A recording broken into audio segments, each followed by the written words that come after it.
First topic में हमने late वाला किया, सेकंड में ऐसा बोला गया कि इक्वली एक्वायर करता है नया पार्टनर। अब जो आपका रेशो ये इक्वल है, इक्वल जो रेशो है आपका, वो रेशो आपका कुछ भी हो सकता है। भी जो न्यू पार्टनर है वो किसी भी रेशो में अपना शेयर एक्वायर कर सकता है। तो जहां हम इक्वली पढ़ेंगे वहां हम इसको इस रेशो में लेकर सोल्व करते हैं। मान लो कि रेशो आपका 2:1 है, जिसमें डी जो है एक्वायर करता है अपना शेयर 2:1 में, किससे? ए, बी एंड सी में। और इस कैटेगरी में हम न्यू रेशो कैसे कैलकुलेट करेंगे उसका सॉल्यूशन हम चेक करते हैं। तो इसमें हम इसको कैसे कैलकुलेट करेंगे? मल्टीप्लाई ही बढ़ेगी, बाकी तरीका सेम रहेगा। A, B and C, A, B and C को 1/6 कैसे पे करेंगे? 1/6 ए कितना देगा? इसको ऐड कर लेना है आपको, जैसे 2 + 2 + 1 तो कितना देंगे? ए कितना देगा? 2/5। बी कितना देगा? 2/5। सी कितना देगा? 1/5। किसका? 1/6 का। तो ऐसे कैलकुलेट करना है। 1/6 का ए कितना पे करेगा? 2/5। और बी कितना पे करेगा 1/6 का? 2/5। सी कितना देगा 1/6 का? 1/5। इसको कैलकुलेट कर लो, मल्टीप्लाई। इसको 2/2, 2 को 1 से किया 2 और 3 को 6 को 5 से किया 30। और इसका भी 2/30, इसका भी 1/30। इतना शेयर ए ने दिया है, इतना शेयर बी ने पे किया है और इतना शेयर सी ने दिया है डी को। अब जो ये दे रहे हैं इनके शेयर में ये माइनस हो जाएगा, तो ए का बाकी शेयर कितना रहा? ए शेयर, ए का शेयर कितना है? ए का शेयर कितना है? 3/6 है। 3/6 कितना दिया इसने? 2/30। कितना दिया? 2/30। तो 30 आपका एलसीएम आ जाएगा। 30 को 6 से डिवाइड करना है, 5 आ गया। 5 को 3 से मल्टीप्लाई करनी है तो 15 आ जाएगा। नेक्स्ट 30 को 30 से डिवाइड करना है, 1 आ गया। 1 को 2 से करोगे तो कितना आ गया? 2। तो 13/30 ये आपका ए का शेयर आ जाएगा डी को देने के बाद। बी का कितना आ जाएगा? बीज शेयर 2/6 है, 2/6 इसने कितना दिया? 2/30। 2/30, 2/30 इसने पे किया, 2/30, 2/30 एलसीएम 30 आ गया। तो कितना आ जाएगा? 30 को 6 से डिवाइड करना है, 5 को 2 से मल्टीप्लाई करना है 10। और 30 को 30 से डिवाइड किया 1 को 2 से मल्टीप्लाई किया 2, तो 8/30। और सी का शेयर कितना आ जाएगा? सी का ओरिजिनल शेयर कितना है? 1/6। कितना इसने दिया है? 1/30। 1/30, 1/30 इसमें माइनस कर दो, 30 एलसीएम आ गया। 30 को 6 से डिवाइड करना है और 1 से मल्टीप्लाई करना है। 30 को 30 से डिवाइड किया 1 को 1 से मल्टीप्लाई किया 1 ही आ जाएगा। तो आपका 4/30 आ गया। ये शेयर आ गए। अब इनको बराबर रखो, ए का, बी का, सी का और डी का जो आया है। ए का कितना आया न्यू रेशो? 13/30। बी का कितना आया? 8/30। और सी का कितना रह गया? 4/30। और डी कितने के लिए आया था? 1/6 के लिए।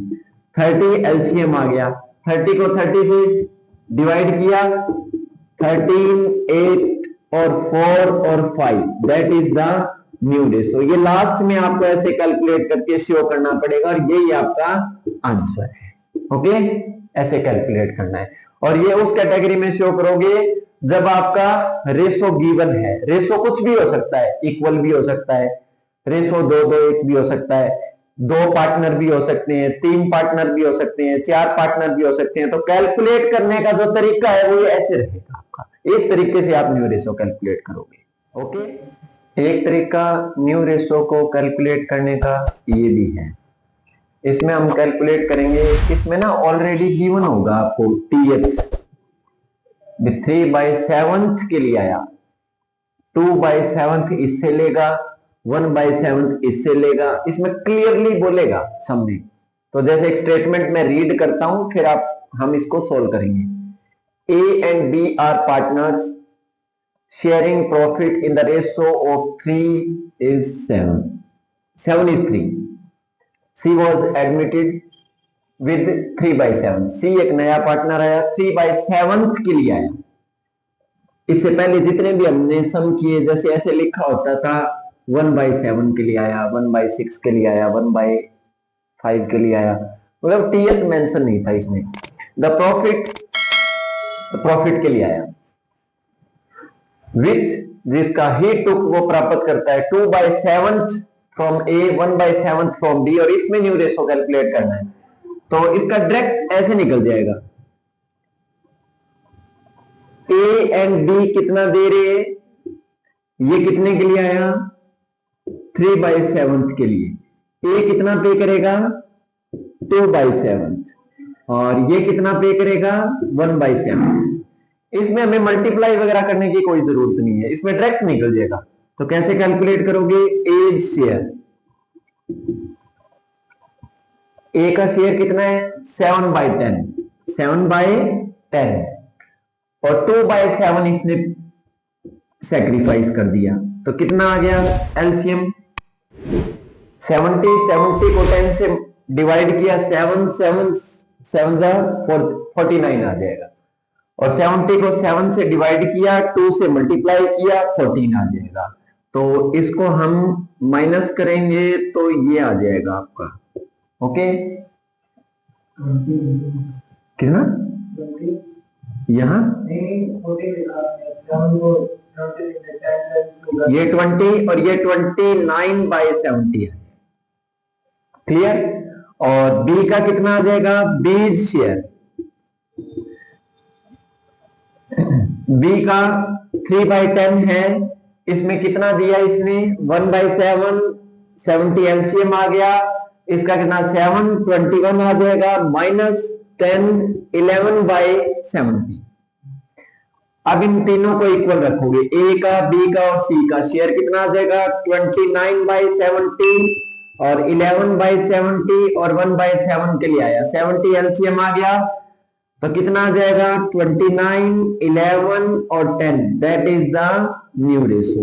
ये इस कैटेगरी में न्यू रेशो ऐसे लिखेंगे, और ये आपका आंसर आ गया, ठीक है। तो इसमें आपको मल्टीप्लाई वगैरह करने की कोई जरूरत नहीं है। मल्टीप्लाई के बाद जो आता है वो कैलकुलेटेड जो आता है वो टीएच ही होता है, तो इसमें डायरेक्ट आप माइनस करके इसको कैलकुलेट कर सकते हैं। तो हमने न्यू रेशो को कैलकुलेट करने के 3 तरीके पढ़ लिए। इसमें हमने फर्स्ट, अगर मेंशन ना हो तो हमने लेट वाला किया। सेकंड, हमने इसको कैलकुलेट करने के लिए रेशो गिवन होगा, एक्वायरिंग रेशो, 1:1 रेशो कुछ भी हो सकता है, और टीएच वाला भी हमने कैलकुलेट किया। तो इसके अकॉर्डिंग आपके 3 तरीके हो गए न्यू रेशो को कैलकुलेट करने के। एक टॉपिक डिस्कस करेंगे न्यू रेशो को कैलकुलेट करने का, ये लास्ट मेथड है। उसके बाद आपको न्यू रेशो कैलकुलेट करने के जितने भी मेथड्स थे वो सारे कंप्लीट हो चुके हैं, और इसमें एक स्टेटमेंट को रीड करेंगे, फिर आप इसको सोल्व करेंगे। इस कैटेगरी में जो नया पार्टनर आता है उसका रेशो गिवन नहीं है। जैसे प्रीवियस न्यूमेरिकल में हमने ये पढ़ा कि जैसे सपोज करो सी पार्टनर आया 1/5 के लिए, 1/7 के लिए, 1/6 के लिए, तो उसमें मेंशन होता था। इसमें पार्टनर मेंशन है कि कौन आया, लेकिन ये मेंशन नहीं है कि कितने शेयर्स के लिए वो बिजनेस में आया है, ठीक है। तो इस कैटेगरी में हम इसको कैसे सोल्व करेंगे, एक स्टेटमेंट को रीड करेंगे, फिर हम इसको सोल्व करेंगे। देखो, A and B are partners in a firm sharing profit and losses in the ratio of 7:3. A और B 2 पार्टनर हैं, उनका रेशो 7:3 है। C is admitted as a new partner. C एक नया पार्टनर आया बिजनेस में। A सैक्रिफाइस करता है 2/7 of his share in profit in favor of C. यानी C जो है, A जो है वो अपने प्रॉफिट का 2/7 देगा, किसके फेवर में, C के फेवर में। बी सैक्रिफाइस करता है 1/3 of his share in favour of C. Calculate the new profit sharing ratio between A B and C. ठीक है, तो हम इसको कैसे सोल्व करेंगे? सपोज करो सी एक पार्टनर है और ए और बी उसको कैसे देंगे? ए अपने शेयर का, ए का शेयर कितना है 7/10 का कितना दे रहा है 2/7। ठीक है, 7 से 7 कैंसिल, 2/10 इसने दिया। ये किसको मिला?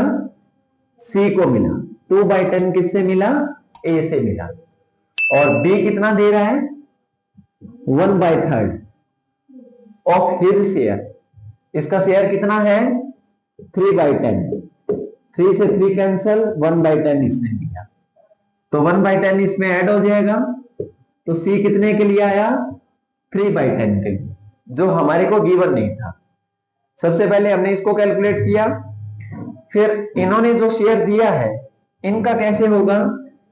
ए शेयर सी को देने के बाद कितना रह जाएगा? ए का ओरिजिनल शेयर है 7/10, इसने कितना दिया सी को 2/10, मतलब 2/10 इसने दिया। तो 10 आपका एलसीएम आ गया, 10 से 10 कैंसल, 7 - 2 5/10 इसका रह गया। बी का बी का शेयर कितना है 3/10 माइनस कितना दिया इसने 1/10, तो 10 आपका एलसीएम आ गया और ये कैलकुलेट करके कितना आ जाएगा 2/10। ठीक है, तो हम सबको इक्वल रखेंगे, ए का, बी का और सी का। ए का नया शेयर कितना है 5/10, बी का कितना हो गया 2/10 और सी का कितना हो गया 3/10। एलसीएम कितना आ गया 10, 5, 3, 5, 2 और 3, that is the new ratio. इस कैटेगरी में हम इसको ऐसे सोल्व करेंगे। तो न्यू रेशियो को कैलकुलेट करने के जितने भी मेथड थे वो सारे हमने सोल्व किए, और HBSC और CBSC में इस तरह की प्रॉब्लम से रिलेटेड एक न्यूमेरिकल कंफर्म पूछा जाएगा। तो जितने भी स्टूडेंट हैं, जितने भी टॉपिक हैं इससे रिलेटेड, वो सारे बहुत अच्छे तरीके से इसको समझ लीजिए और इनके प्रैक्टिस के सैंपल पेपर में पीछे दिए गए न्यूमेरिकल को सॉल्व कीजिए। जो भी प्रॉब्लम आएगी वो आगे डिस्कस करेंगे। और नेक्स्ट टॉपिक में हमारी जो क्लास रहेगी वो गुडविल से रिलेटेड रहेगी।